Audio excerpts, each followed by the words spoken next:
Reading through today's Russian papers, one thing that really comes across is how the Russian authorities are trying to pivot Russia away from European institutions and practices, and in many ways away from the West. For example, this headline in Nezavisima Gazeta: Russia to withdraw from the European Convention Against Torture. Formally, this is a request from the Russian government, here it is, to President Putin to initiate the process of revoking another European convention. The paper writes, while a similar ban on violence in prisons remains in Russian law, our authorities will no longer need to be accountable to the outside world. In general, experts say this step is not a surprise, since from 2022, Russia has continued the process of withdrawing from legal obligations to the Council of Europe. However, retired federal judge Sergei Pashin called this decision another act of legal vandalism. First, we abandoned the Strasbourg Court, the European Convention on Human Rights, and now the Convention Against Torture. This is evidence of extreme regression in its legal understanding. He noted that although there are norms in Russian legislation that prosecute torture, they are highly imperfect, and the practice of their application is even worse and, most importantly, extremely rare. Now the authorities are demonstrating that Russia is no longer accountable to the global community and not inclined to align with its standards, Pashin stressed.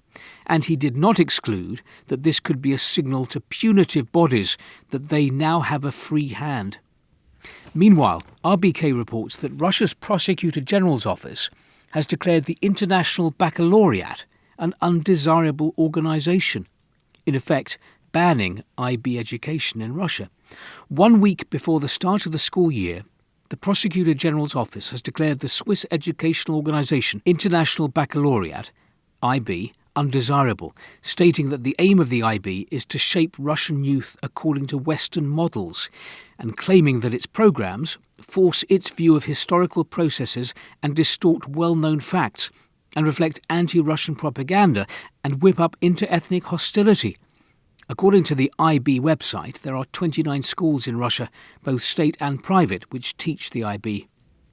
From foreign education programmes to foreign messaging apps, Arguments and Facts reminds us that Russia's state communications watchdog Roskomnadzor has restricted voice calls via Telegram and WhatsApp.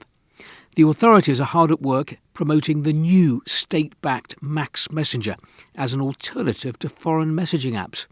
But other local options are mentioned here too.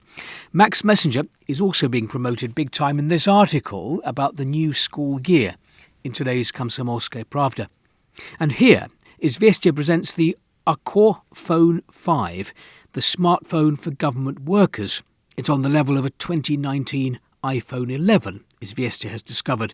The phone has old electronics and many downsides. It takes a long time to start up, has limited apps and a poor camera. But experts note that the main thing about it is the level of security.